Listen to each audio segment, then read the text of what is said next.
नमस्कार, आप देख रहे हैं छोटा नागपुर लाइव का ऑफिशियल यूट्यूब चैनल। आज हमारे साथ जो मैडम बैठी हुई हैं, इनकी कोई मैं आपको तारीफ़ क्या करूं। उनको द्रोणाचार्य अवार्ड मिल चुका है और इस बार जो है हमारे क्षेत्र में 2 शख्सियत को जो है पद्मश्री के लिए चयनित किया गया। उनमें से मैडम भी शामिल हैं और दूसरा जो है चामी मुर्मू जी हैं। तो मैडम से आज जुड़ेंगे। मैडम, हमारा सौभाग्य कि आपसे मिले और हमारे जमशेदपुर का भी सौभाग्य कि आपको इस तरह इतने बड़े सम्मान से नवाजा जा रहा है। और संघर्ष तो बहुत रहा होगा, बहुत लंबा संघर्ष रहा, जीवन भर का संघर्ष रहा है। आपने द्रोणाचार्य अवार्ड हासिल भी किया है और एक तरह से जो है द्रोणाचार्य गुरु भी हैं इस युग के, कहा जाए। आपके द्वारा जितने भी आपने दीपिका कुमारी जी को भी जो है आपने ट्रेनिंग दिया, उसके बाद वो भी अपनी एक अच्छी आयाम पे पहुंची हुई हैं। और तो मैम, आपका संघर्ष क्या रहा और कैसा लग रहा है आपको जो आज आपको अवार्ड मिल रहा है, ये इतना बड़ा सम्मान आपको दिया जा रहा है? सबसे पहले तो थैंक यू। बहुत अच्छा लग रहा है। कभी एक्सपेक्ट नहीं किए थे कि इस जगह में पहुंचेंगे, तो बहुत अच्छा लग रहा है। और ये मेरे अकेले की मेहनत नहीं है, सबका मेहनत है। सबसे पहले तो मेरे मम्मी पापा बहुत सपोर्ट किए, बोल के आज इस जगह है। और सभी फैमिली मेम्बर, मेरे इन लॉज और जितने भी, मैं जहाँ नौकरी करती हूँ टाटा स्टील में, वहाँ मैं बचपन से जुड़ी हुई हूँ। सभी का हाथ है और सभी, पूरा जमशेदपुर क्या, पूरा भारतवर्ष में, मतलब पूरा ऑल इंडिया फैमिली, लाइक हमारा आर्चरी फैमिली, सभी की वजह से मैं आज इस जगह, तो सभी का ब्लेसिंग है बोल के मैं इस जगह हूँ। तो सभी को थैंक यू एंड प्रणाम सभी को। मैम, क्या रहा संघर्ष का कहानी? कुछ ऐसे पल हैं जो आपको याद है इस संघर्ष में? क्योंकि जिस आयाम पे आप पहुंची हुई हैं, हमें लगता है कि हर एक एथलीट, हर एक जो भी फील्ड में है, चाहे वो आर्ट्स में हो या फिर आपके एजुकेशन सेक्टर में, हर कोई चाहता है कि इस पद तक पहुंचे, इस कद तक पहुंचे।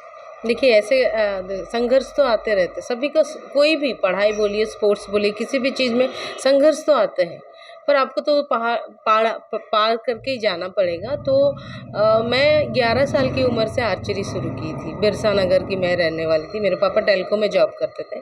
पापा आर महातो, पापा और मम्मी उषा महातो अभी नहीं है, दोनों ही नहीं है अभी। तो होती तो बहुत खुश होती। और बिरसा नगर से शुरू की थी, फिर बर्मा माइंस में प्रैक्टिस करती थी। बस पापा बहुत हेल्प किए उस ज़माने में। मतलब हम लोग 5 भाई बहन हैं। 5 भाई बहन होते हुए भी मुझे किसी चीज़ के लिए रोक टोक नहीं था। आप लोगों को पता होगा, आर्चरी बहुत महंगा गेम है। भले ही मेरे पापा एक सेकेंड हैंड या थर्ड हैंड वो खरीद के दिए, पर उस ज़माने में भी खरीद के दिए थे।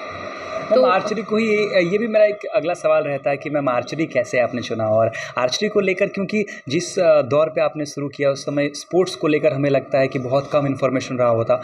और जिस तरह बिरसानगर की आपने बात किया, बिरसानगर तो खैर थोड़ी बहुत कहा जाए तो डेवलप्ड जगह है, लेकिन गांव के क्षेत्र में उस समय नॉलेज ही नहीं था इसको लेकर। हम वो फिल्मों में देखते थे। मैं जब शुरू की उतना तो डेवलप नहीं था। मैं 90s, मतलब 86 87 में आर्चरी शुरू की हूँ, तो उस टाइम में उतना डेवलप नहीं था। मैं स्कूल जाती थी, मैं रामकृष्ण मिशन लेडी इंदर सिंह में पढ़ती थी। मैं वहाँ से स्कूल जाती थी, तो रास्ते में वो ग्राउंड पड़ता था, तो देखती थी कि वहाँ आर्चरी होता है।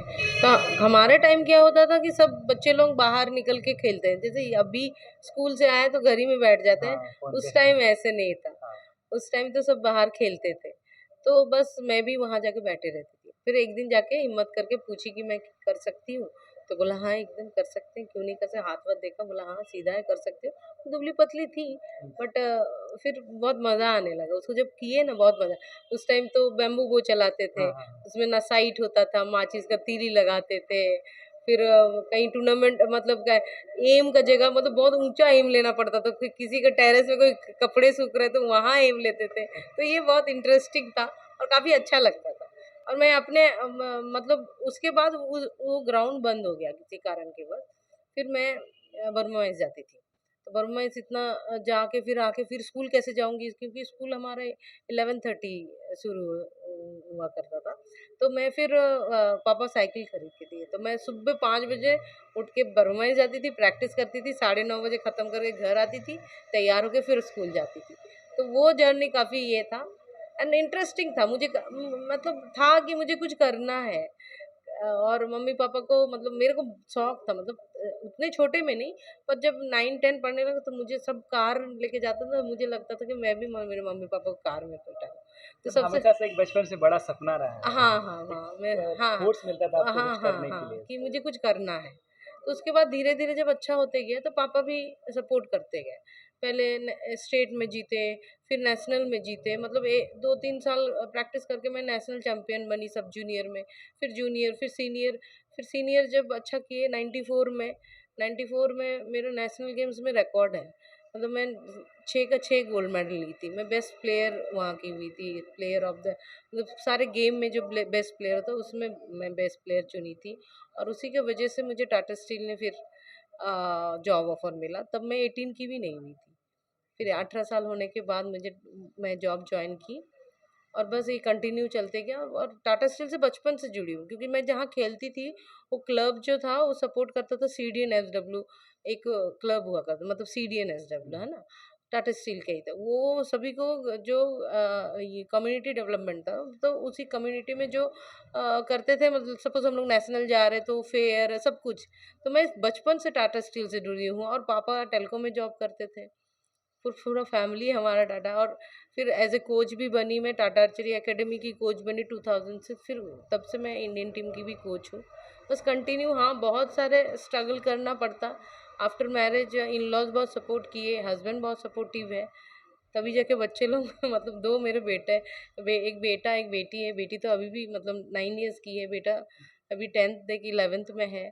और उन लोगों को बहुत स्ट्रगल किया, मतलब मेरे चलते मैं छोड़-छोड़ के चली जाती थी। मतलब आपका लाइफ में टाटा स्टील का भी योगदान रहा और मम्मी पापा का तो रहा ही, क्योंकि ऑफ कोर्स। जिस दौर पे आपने स्पोर्ट्स चुना उस समय में हमें लगता है कि पढ़ाई के अलावा कोई पेरेंट्स हाँ, सोच नहीं सकते थे। एकदम, वो एकदम। हमेशा कहते रहे होंगे, क्योंकि हमारे भी पेरेंट्स कहते रहे होंगे कि पढ़ाई करो, ये सब क्या कर रहा है। लेकिन हाँ। उस दौर पे आपको सपोर्ट किए वो विजन लेके, हुँ, और हुँ। आपने करके दिखाया। हाँ, ये पापा वाकई में बोलते थे पढ़ो, 10th के बाद उसके बाद कुछ हो। तो 10th तक करके मैं 10th करके मैं फिर कैंप में चांस मिल गया। मतलब मैं सीनियर खेली थी तो मैं 12th रैंक था मेरा और मुझे कैंप में चांस मिल गया। जैसे मैं कैंप में गई, बस उसके बाद ही मैं इंडियन टीम में आ गई। उसके बाद मेरा पढ़ाई गैप हो गया, फिर भी कैसे-कैसे पापा बोलते थे कि पढ़ाई कर लो, ग्रेजुएशन कर लो, उसके बाद फिर भी गैप 4 साल, 5 साल गैप में मैं करके ग्रेजुएट मतलब कर ली। मतलब बहुत लेट से की, मतलब 98 में मैं तो 12th की हूँ। 94 में मैं 10th की थी, 98 में मैं 12th की हूँ। फिर ग्रेजुएशन तो छोड़ ही दीजिए, कितना बार एग्ज़ाम के मतलब इतना तो प्रोविज़न है नहीं ना कि एग्ज़ाम छूट गया तो मेरा एग्ज़ाम उस टाइम उतना नहीं था, एग्ज़ाम ही छूट जाता तो छूट ही गया पढ़ाई। फिर बाद में कंप्लीट कर लिए। मैंने शॉर्ट स्पैन में मैडम ने सारा कुछ चीज़ें आपने बताया। मैडम अभी जो एथलीट्स में, जैसे कि जो बच्चे आर्चरी में कहें या फिर कोई भी स्पोर्ट्स में या फिर लाइफ में सक्सेसफुल, जैसे कि आपने हमेशा से बचपन में कहा कि हमेशा से एक फोर्स रहा है अंदर में कि मुझे कुछ करना है, मुझे भी गाड़ियाँ लेनी, मुझे भी अच्छा घर में रहना है। तो वो जो भी चाहते हैं उनके लिए क्या मूल मंत्र होना चाहिए?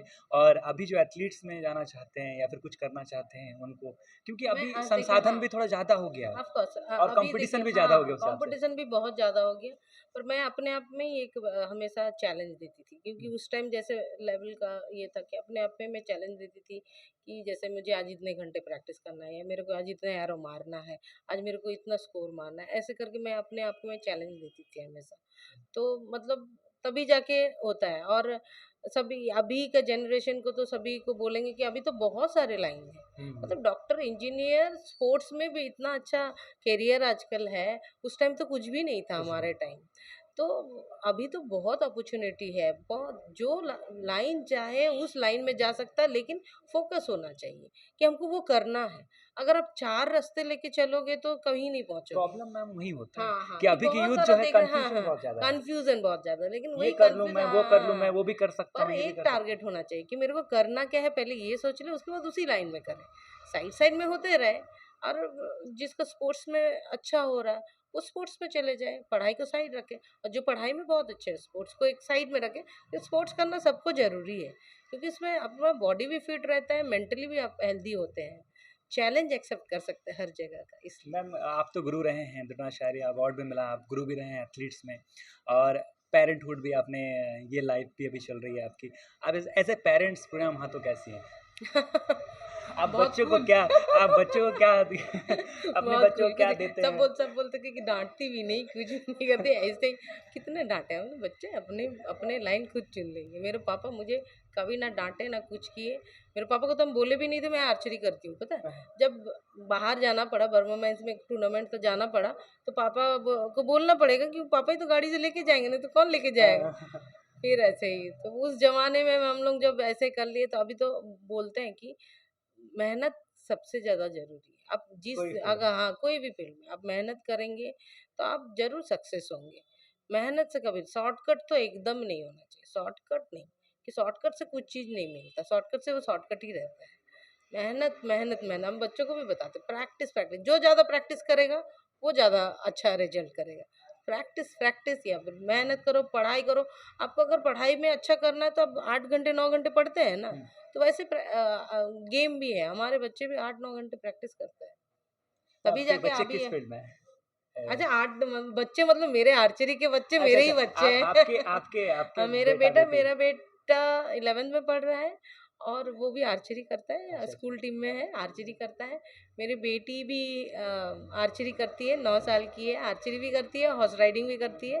तो सब गेम थोड़ा-थोड़ा उसको करा रहे ताकि स्केटिंग भी की थी, हुँ, तो हुँ। बेटा भी स्केटिंग किया इंटरेस्ट था। फील्ड जान सके। हाँ, हाँ, हाँ, हाँ, ताकि उसको सब तरह सब चीज़ हो, बोल्ड हो थोड़ा। हाँ, हाँ। हाँ, इसलिए सब। मैम हम बस इतनी ही बात करेंगे और समय भी अनुमति नहीं दे रहा और साथ में मैम की सारी चीज़ें आपने बताया, बहुत अच्छे से खुल के बताया, बहुत अच्छा लगा। हमने कई लोगों से इंटरव्यू किया लेकिन आप जैसी शख्सियत मुझे बहुत पर्सनली बहुत टच हुआ है क्योंकि आपने जिस तरह आज के यूथ को जो गाइडेंस के तौर पर आपने जो बताया, जिस तरह मेहनत की कर को लेकर और जो हम जैसे आज एक जज़्बा लेके चलते हैं कि हम भी आगे लाइफ़ अपना ऐसा चाहते हैं। आपने वो जज़्बा लिया और आज आपने उसे होते हुए देख रहे हैं, हुआ है, हर चीज़ हासिल की है, तो बहुत अच्छा रिलेट भी कर पा रहे हैं हम। आप सभी भी हमारे जो दर्शक हैं, हमारे जो यूट्यूब चैनल के व्यूअर्स हैं आपको भी बहुत-बहुत धन्यवाद और मैम से बहुत कुछ सीखने को ज़रूर आपको मिला होगा आज का वीडियो में। तो आप इस तरह हमारे साथ जुड़े रहिए, हमें सपोर्ट करते रहिए और हमारे वेबसाइट को आप ज़रूर विज़िट कीजिए www.chotanagpurlive.com इसमें हर छोटी-बड़ी हमारे राज्य की, बिहार की, उड़ीसा की खबरें आपको देखने को मिलती रहती है, पढ़ने को मिलती रहती है। धन्यवाद, जोहार।